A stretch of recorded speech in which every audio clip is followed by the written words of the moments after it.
is Chris. Say hi, Chris. Hi, Chris. And we have a returning guest. Please introduce yourself again. Hi, my name is Jeff Pacitto, and you may know me from such things as stuff I did before, because it's a bunch of crazy stuff I did before, and I haven't done a lot lately, but YouTube videos mostly, and TikToks and whatnot nowadays.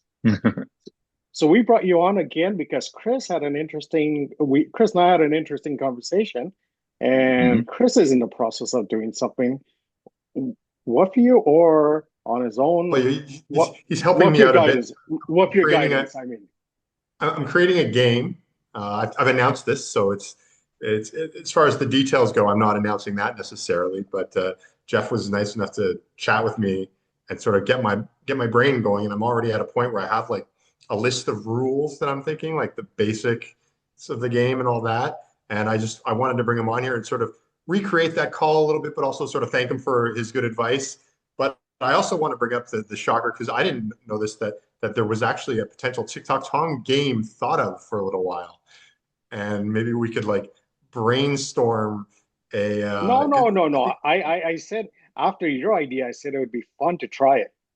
yeah. So I thought maybe we could like brainstorm a So TikTok Tom game or that process. So so any people who are watching and are confused, what kind of game are you talking about?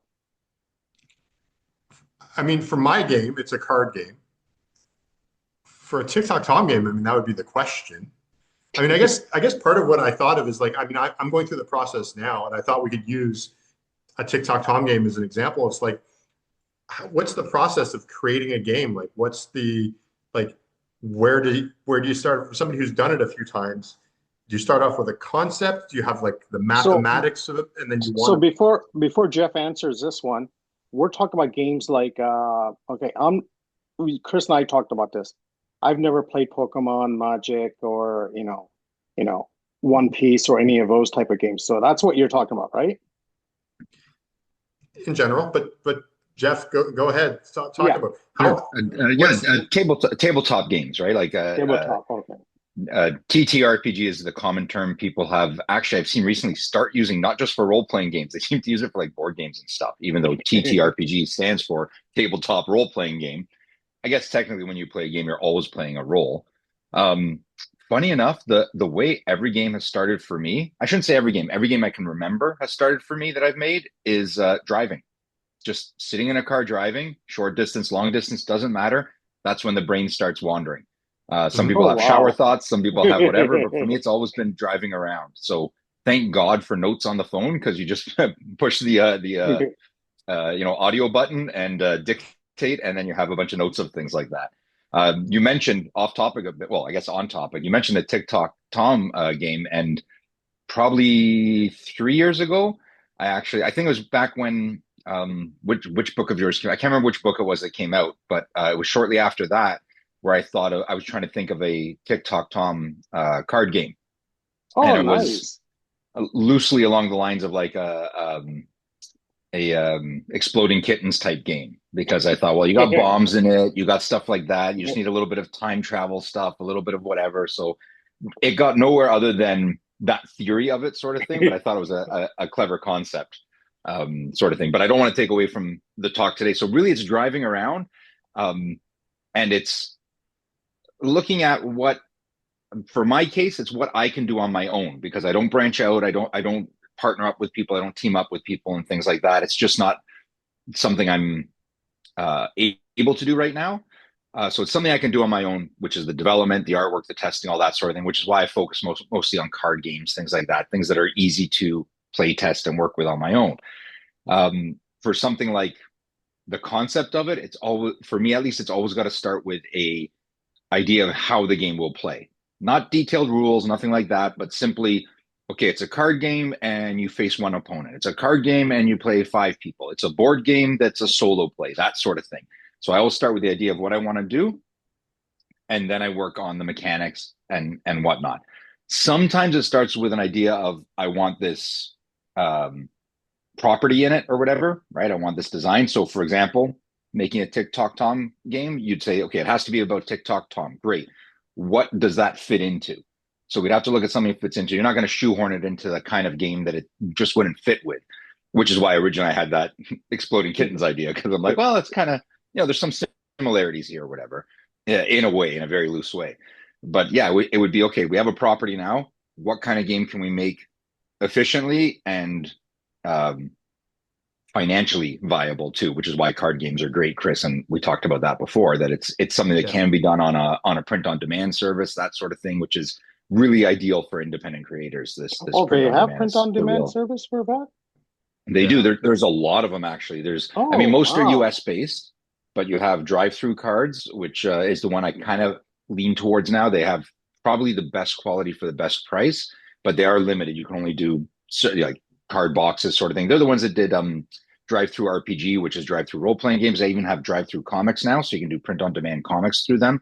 Oh, They're wow. really doing a whole print on demand thing. I've never tried the comics. I've never tried the I shouldn't say I never tried the books. I did. I ordered Steve Jackson did a Kickstarter of books that went through drive through RPG where you could get his it was called Choose Cthulhu, which is like a choose your own adventure with Cthulhu mythos. So That's that went awesome. through there and they're good quality. They look nice. No, but I'm But surprised. they do it. Yeah, Yeah. Yeah, it's the sort of thing you normally don't see. They do it. no, no. GameCrafter does it, and there's a few smaller ones like Printer Studio. I think .ca is the Canadian version of Make Playing Cards, and they do it. They're very expensive, Make Playing Cards and Printer Studio, but they're incredible quality. They're probably the best quality out there. You would do that more for prototyping, that you want to have something fancy to show off at a breakout con or something like that.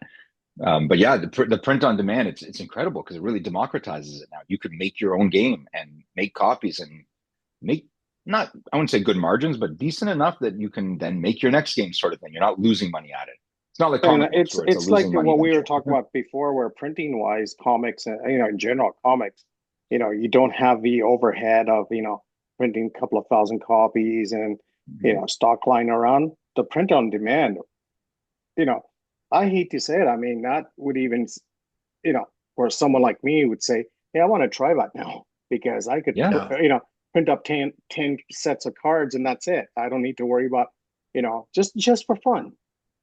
Yeah. One of the big pushes I see a lot too is just regular playing cards. People do 50 card, Yeah, 52 card decks just with artwork. And for someone like you guys, pre-existing artwork, you make a 52 card playing card deck, you have it at your shows or whatever you go to. It's an option for people to buy, just something different, right? It yeah. gives people that opportunity for something else, an adjacent property that really costs you no overhead. It's just, order a dozen copies or whatever.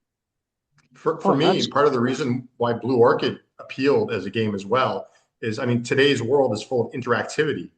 And so to some degree, what I'm doing with my comic book is basically, as Jeff was sort of talking about the basic concept of my thing is you play an orchid and you also play a guy making monsters.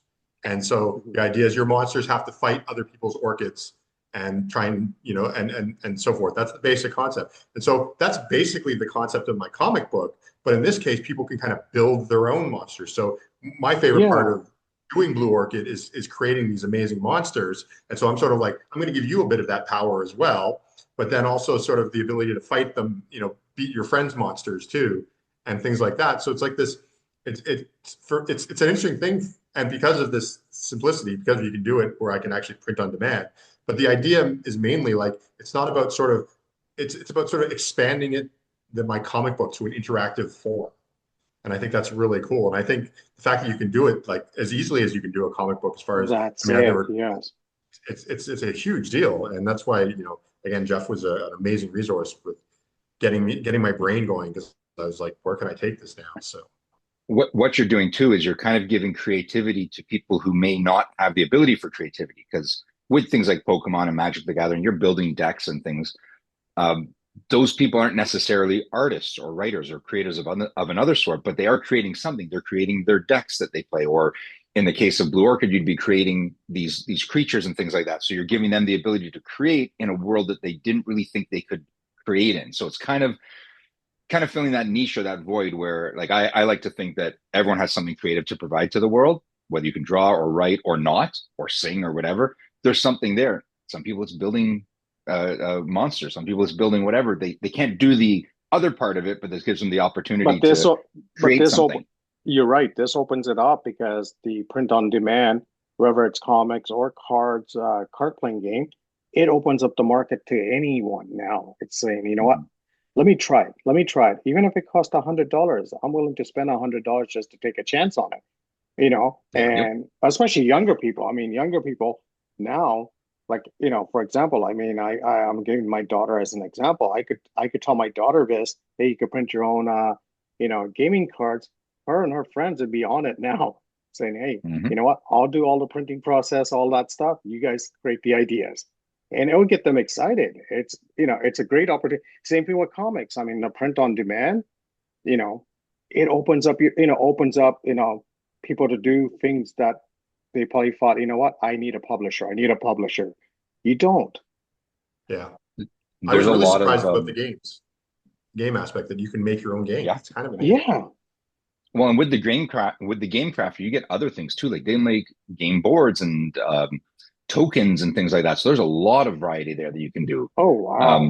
And that's not even including things like 3D printing, right? Where I know I've kind of recently gotten a bit into miniatures, and there there are the hardcore stalwart people that are only they only want the miniatures that they have, sort of thing, that Games Workshop and others like that make. But there's a lot of newer companies that are pushing forward their digital versions. Buy an STL from us, print it on your filament Okay, or your resin yes. printer, and they're really starting to push that, saying that they realize it's a hugely reduced price. They still get a little bit of money for their design work, but you're printing your own miniatures at home. Yeah, It's just yeah. uh, uh, Never thought about that. pretty That's a simple. great idea. Yeah. And Yeah. and much like everyone always knows someone, guaranteed someone who has a 3D printer, or someone who knows someone who does, and they're willing to print something for you if you can get them the file, things like that. I just bought my son he about 4 years back I brought him a 3D printer and just Mhm. updated a new one during November, and he's going crazy with the printing. So So I'm if going I to need mention anything that to printed, I him. know who to ask. Yes, yes. Yeah, exactly. Yeah, Now, one thing I no, it's noticed, great. I was at a card shop, sports card shop, with my buddy a couple of days back, and we went in there, and this is the same thing with Worlds Collide. Went into a card shop. Off to the side, all these guys are playing the card games, and and I remember Brian from Worlds Collide was telling me, it's becoming huge again. Yeah, yeah. The community aspect of it is massive, especially post pandemic, because everyone's trying to get back into it now, right? So you got that Yes. huge surge.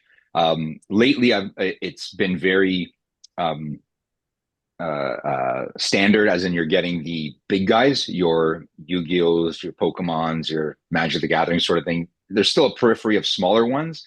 The independents have a much harder go at it, like true independents, like something like Blue Orchid would be and stuff like that. But once you have that environment for it, it's very easy for Chris to go sit at a table there, shuffle a deck of cards with a playmat in front of him, and someone guarantees is going to come by and say, "Oh, what are you playing?"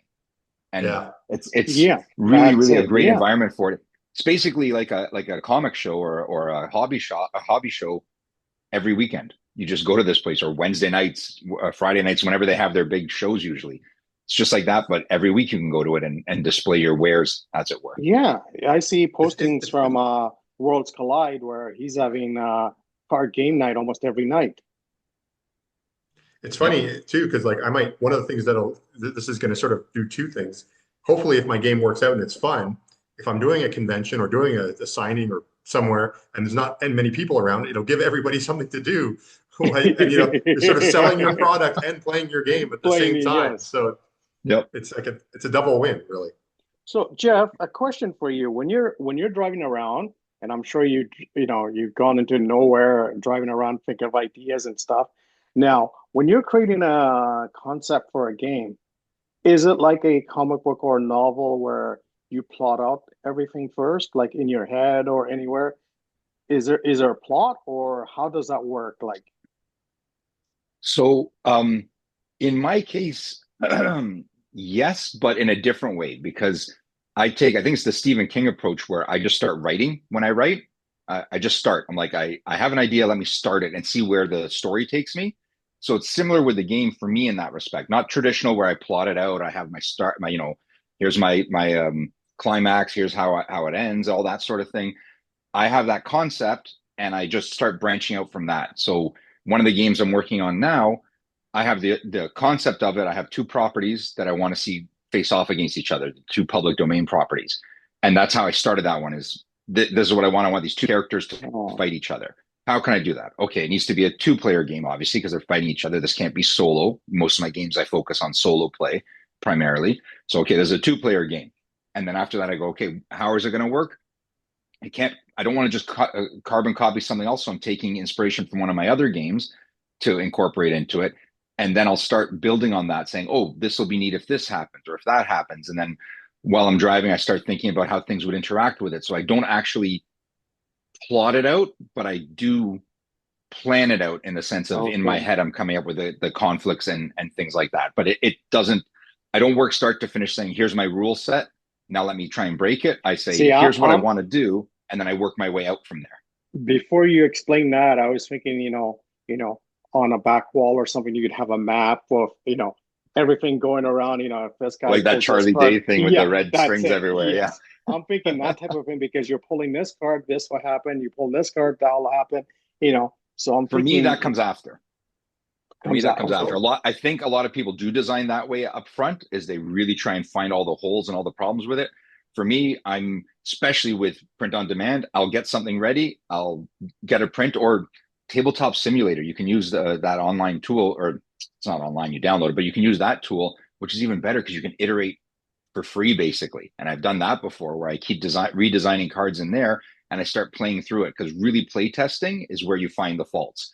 I can try and find as many faults as I want in my head, but actually play testing with people is where you find the case in point. I was at Breakout Con a few years ago, and one of my games, someone asked if they could play it because I didn't go there to demo. I went there to sell my product. I said, sure. They played it and they were done the game in 10 minutes. And that's something I never occurred to me because when I was play testing it, I was thinking through the game. So I was really working on it and kind of Yeah. developing the cards as I went. Whereas when these people played it, they were done in 10 minutes. So it totally changed my pitch for the game. It's a quick 10-minute game now. You can play between other games as opposed to here's a big game that's going to take you a half hour to play. No, it's a 10-minute game. You play it between your other rounds of other games. The game still functions and it's great. It's just that it plays a lot faster with people who actually know how to play card games. You got I was me going to ask you interested about every playtesting. oh, yeah, I was yeah. gonna I was gonna ask you about playtesting because like that's something that I'm I'm actually going to the point where I bought index cards and I'm gonna do like just really Yep. scratched versions of It's all the my best way to do cards. it. And Yep. then I've got some friends who will come over and play it. But I guess the question is like when do you know you're finished playtesting? Like obviously you can't solve all your problems and maybe you can upgrade stuff, you can Yep. but when do you sort of go, this is ready? You really don't. It's kind of like with most art where art's never finished, it's just done. So you just Mhm. have to pick a point and say, I'm done now. So you're going to have erratas, which is where you go back and change some of the stuff in it because you know that you messed up the wording on something doesn't interact quite right. My Soloventure set, I'm on volume 3 of it now. And at the last convention at, what's it called? The one in Peterborough. Um, someone bought it there and they were playing it and they kept coming to me with questions and issues, things that I didn't even think of. Great example actually with that game. One of the first problems that occurred well after all the play testing, I think it was actually my wife that pointed out. I had her do a play test with me, and she said, "Well, what do I do now?" And I said, "Well, you roll for initiative." She said, "What's that?" And I'm like, "Well, that's common. Everyone knows what that is." She goes, "I don't." And I realized, yeah, she doesn't play games. She's never played a role playing I game. don't So know that also, so see, yeah. okay, so it's the simplest thing. You roll dice to see which of you attacks first. And in my head, that already existed. There was no need to tell anyone that. Everyone should just know that. And so there are simple things that you'll miss when you play test, no matter how Yes. much or how hard you play test. So Yeah. one big thing too, and not just for you guys, but for anyone who's watching, is never consider it a failure when someone points something out. Which I'm sure you guys know from being Oh creatives in yeah, general, yeah. is when someone points out a flaw or a mistake or a problem, it's not a failure. It's a learning lesson. You just move on from it. You just move Just on to the yeah, next that's thing it. and you learn from it, sort of thing. But yeah, when it You comes to don't play lock testing, you're yourself in never a room and really, cry for 20 minutes? I didn't say you don't do that, but you learn from it in the long run. So again, I'm not playing stupid. I'm clueless on all of this. So like your wife on the dice and stuff. So when you have a card set, it comes with dice, right?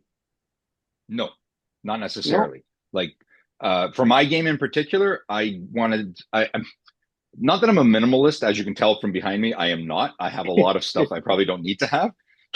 But uh, I like to try and put everything as much as I can into the most compact, simple method. In other words, like my card game is a deck of cards. That's all you need to play. You don't need anything else. It Okay, has a that's what I dice was going to stack in it, ask. Yeah. that sort of thing. So I have 6 cards, or actually it's 8 cards in it that you shuffle up and you draw them as if you're rolling those dice, things like that. So normally it doesn't come with stuff. Now, of course, you can. Most games do require some sort of a counter mechanism. So it's either dice or a pad and paper, that sort of thing. The more Okay. complex you get, the higher barrier to entry, but that also gives people more to interact with. So sometimes you get a little bit more longevity out of it that way. You'll get more of the hardcore gamers. You won't get so much the Now, casual gamers.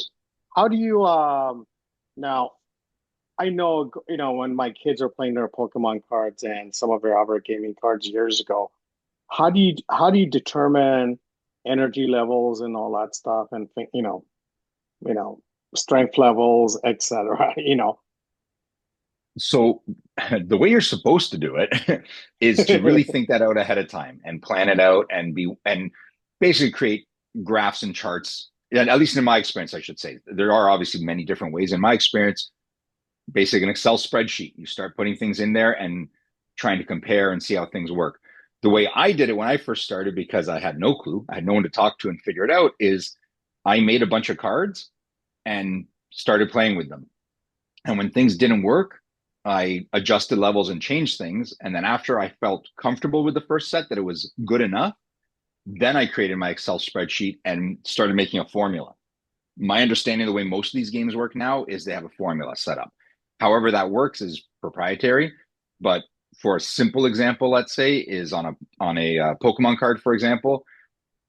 It's obviously not this way, but it'd be the equivalent of saying this card has these 3 abilities. It has this much health. The abilities cost this much energy to use, and then it would come up with maybe a total number. And then that number tells you how powerful that card would be. And you want to make sure that, I guess in Pokemon's case, those power levels are all pretty similar so that you don't have one highly outpacing another. Magic the Gathering, because there's a cost to play your card, you would have instead, okay, there's that cost level. You want to make sure that they're costed right. So you'll say, this one has this kind of attack strength, this kind of defense strength, this extra special ability, and you assign a value to it. This is how I would do it. You assign a value, and when you come up with your total, you say, okay, anything that has a value, let's say, of 100, costs you 2 mana to play. Anything that has a value of 200 costs you 3 mana to play. I'm very simplifying it a lot, but that would be how I would do it, and how I believe they do it in a very simplified manner. Is you basically create a formula that tells you this is what this should cost to be played, or this is what this one's Now, power level is is at. there a rule of thumb on how much energy levels, etc., the total points and health and stuff that you could exceed, or is No. there a cap or anything like that on it? I think I'm at this stage right now with the Blork game where I'm trying to figure it out, and I'm doing it more the way you used to do it, where I'm just going to sort of assign random numbers, try playing it, and Yep. then adjust Okay. Yep. afterwards. But I find that, I mean, there's no rule, just because it all depends on what the currency is in your game, pretty much, like what Okay. the Okay. right. So there's no your currency can be anything. I mean, in my case, my currency is the power of my orchids. Like the higher power they are, they'll have benefits in some areas and downfalls in others. And then the monsters will have benefits in some areas and downfalls in others. And your job is to try and either sneak in to take out one of their weaknesses, or just take your chances, fight them, one on one, and then maybe you'll win and maybe you won't, because I'm going to have dice in mind. So you'll have a bit of a maybe you win just because you balance. You can mess with the balance both ways a little bit. So, but I mean, I'm not plugging into a formula or anything. I'm literally just like, I don't know. I know that I'm going to use 2 regular dice, so I know I have to work within like a 12. The number 12 is going to be very important to me. Like, I don't want things to exceed that or to go less than that by much. So it's a bit of math, but I find that, like I said, the currency is really what you make of it and how available you make the currency. Okay. And what you would do then, at least what I would think would be worthwhile after that, Chris, is once you're done, you've done some play testing yourself with friends and family and whatnot, and you feel confident that, hey, I'm kind of on the right track here, then translate that into a formulaic Excel sheet where you can plug it in and start getting a result, because you can say, okay, this card costs X amount. It has an ability on it, which gives you whatever, and it's got this extra ability. So now it totals a number. And then once you plug them all in, you'll see how they rank and kind of get the feel for, are these all right? First of all, did I do my formula right? Maybe you have to adjust the formula. Maybe the formula wasn't correct, and you say, okay, my formula is wrong because these numbers are way off, but it play tests fine. So you'll work on your formula even to get the right numbers. Like maybe having an ability on a card versus a card that doesn't isn't worth 1 point for argument's sake. Maybe it's worth 10 points because of how much more powerful it makes that card. And then once you feel confident with that, you can then, so you use the cards to build the formula and then use the formula to confirm the cards are okay after. So you kind of go one direction and then back. It's like a little loop that doesn't make sense in programming wise if you're a programmer to use the program to solve itself, but you kind of do that in my world at least. So yeah, that makes sense, because I mean you're dealing with, I mean, playtest. Once you're kind of, I mean, to be honest, to me, part of it is like if it plays well and I don't understand the formula, I don't totally care. That's true too. That's 100% true too. Yep. It's true. Yep. now, You know what? I understand your thing. I definitely want to figure out the formula, but a good way to equate that is in art sometimes, right? What's not shown is what people see, right? Like I try and think of big areas of black ink, right? You do this big thing and the mind fills in what's there. They know what's there. You draw a silhouette sort of thing, right? So if we're tying it back into comics and art, you didn't draw that thing, but the person goes, wow, I love the emotion in that face. The face is covered all in black. It's in shadow, but I guess you got the emotion from, like a Muppet, right? You get all these emotions out of a Muppet that's two googly eyes and a hand in a sock. And you go, that guy looks really sad. His face didn't change, but he looks sad today all of a sudden. So standard starter deck, is there a standard card count? I mean, amount of cards you should have, or is it just random? Most games seem to range anywhere from 30 to 60. Once you get more than 60, it's a little hard to shuffle. And if you're below, I guess you can go down to like 10 for shuffling purposes. But as like a starter deck, cost wise too, you'll want 30 to 60 because the price range there is reasonable that people will then say, yeah, I'll drop $20 to $30 on that. You're giving them less cards. They're not going to spend that kind of money. You give them more, you're going to just be losing any not margin, because I mean, we're independent people here. We're not really making bank on anything. This is more just, hey, can I afford to do my next thing? So as long as you're staying within that range, Magic the Gathering, for example, goes up to 100 cards in one of their standardized formats. It's a little unwieldy, especially for children, anyone under like 12 or 13. Which, on another note, I believe all card games in North America have to be above 13, or you have to have them safety tested. That's why Magic and stuff like that is 13 plus. They don't have to be approved by whatever the standard is. So, but 10 and 12-year-olds play these games, right? Now, so actually, you brought up a good point. So card games, generally they're geared towards, 13 and older. So basically, kind of like all ages, basically. There's no, adults only, that type of stuff thing. There are some, actually. I have one back here somewhere. No, but I mean, when I go to comic shops, or like I said, card shops, when I see people playing, I see random ages.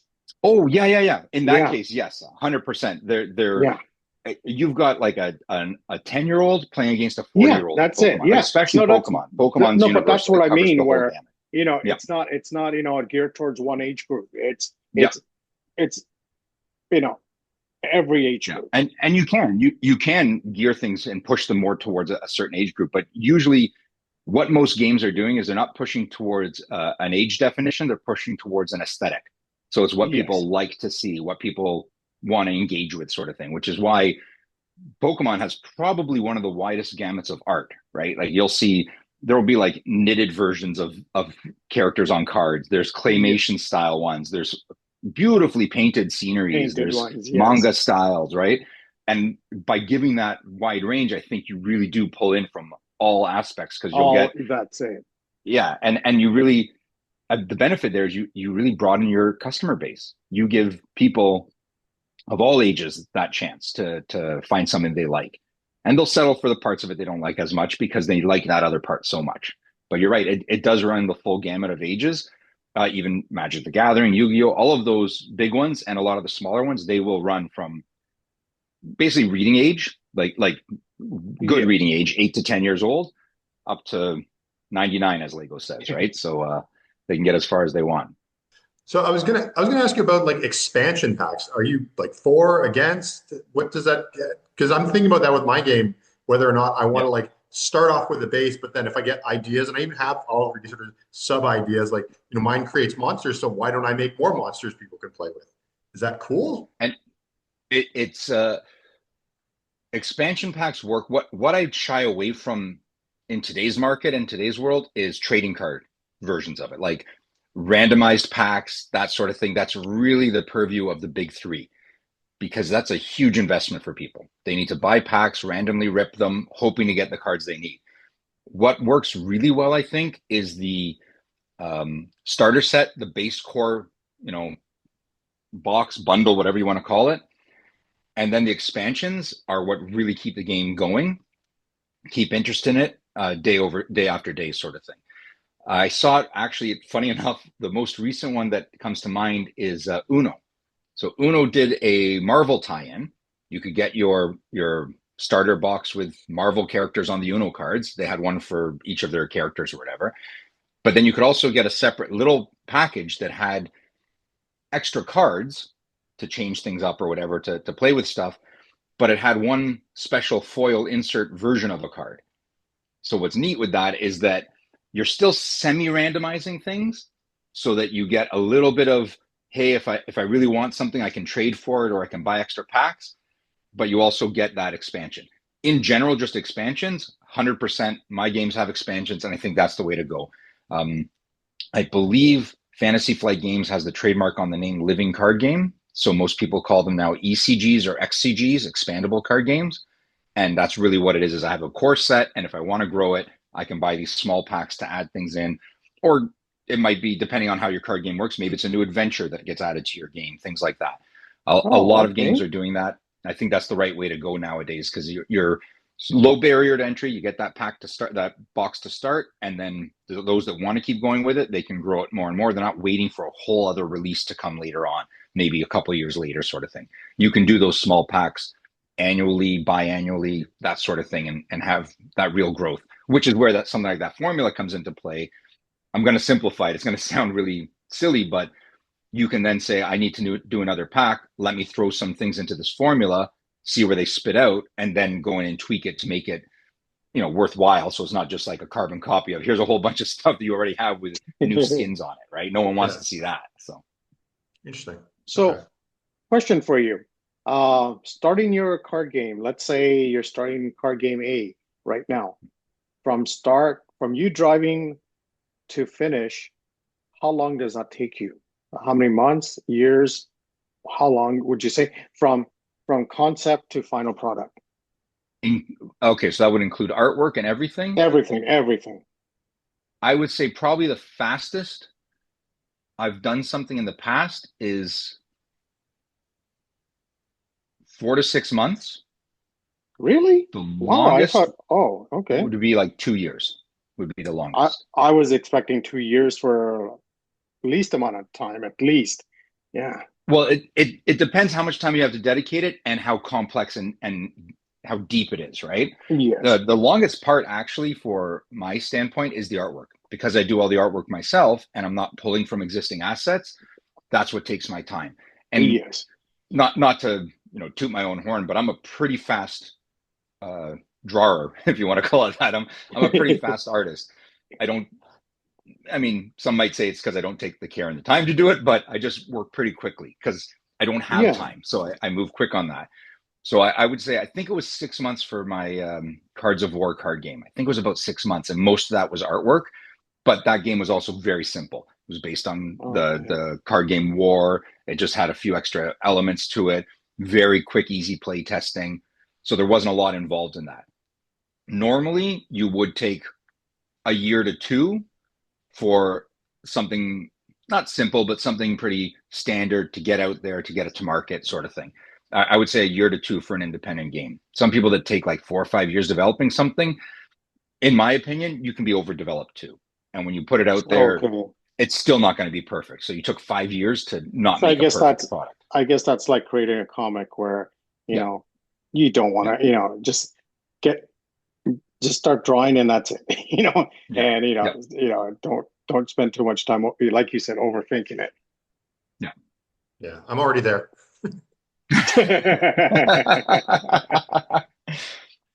The nice thing for things like Blue Orchid and TikTok Tom is you do have assets to pull from.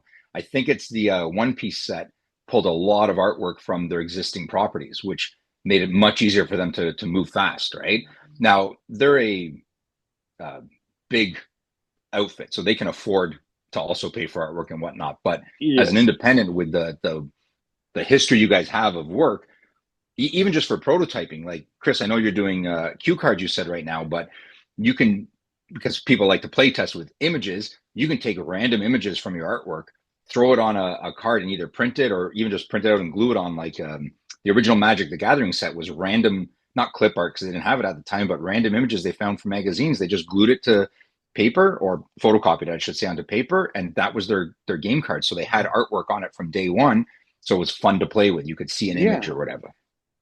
Interesting. Yeah. I'm gonna have to think about that with playtesting, because I think I'm gonna have some people playtesting that aren't as into games, which is what I kind of want. Okay. And for that version, I want to make sure it's visually interesting. Whereas I have friends who are gamers, like hardcore gamers. I could probably give them a stick man and I'd be like, this represents this. They'd be like, oh, okay. And that would be it. So you They just need that. Yeah. There's actually a great resource online. I'll find the name of it for you, but it's basically rpgicons.net or something like that. And it's a wealth of black and white images, like just icon images. And that's what I use for my original games, which is also how I push back on a lot of game developers that use AI to fill in their artwork for playtesting purposes. I say, look, I'm an artist, and I went for freely available assets online, because That's it. Yeah. I'm like, that's what you got to use. Like, you use what's available to you. You don't have to reinvent the wheel. It's already there. Just use that. It's your playtesting. It's fine. Yeah. People will understand. Yeah.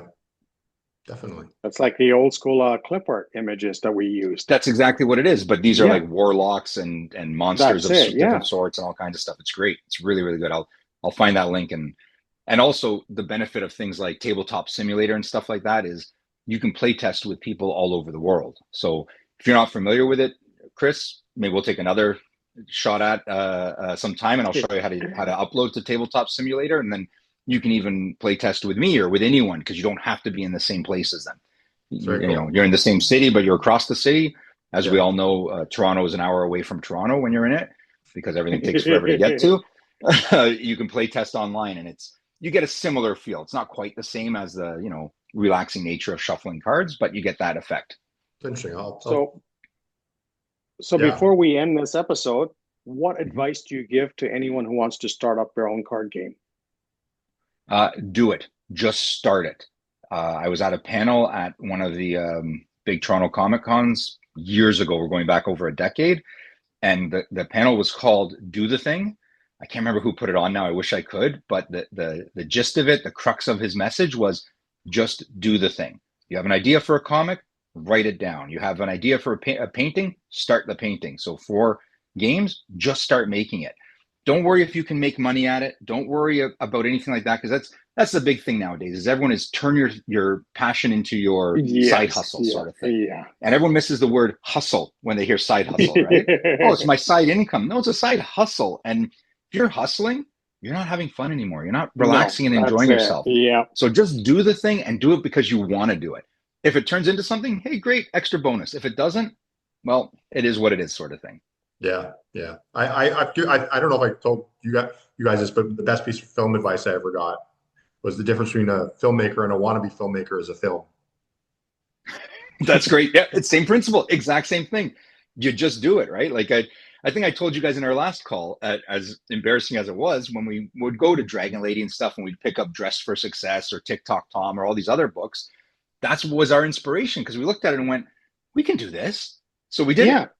And it wasn't And that's it. meant in a Yeah, bad way to say this is crap, I can do better. It was, I can do this. Someone else that's has done it. it who's just another person in this world, right? It's that whole joke of celebrities. They're just like us. They use the bathroom as well. Yeah, of course they do. This is normal, right? But the good thing, what you said, and and thank you, you're inspiring me to do something, thinking about it. But thing is, what you just said, it makes, everything you just said makes it, I could do this, and I don't have to worry about overhead.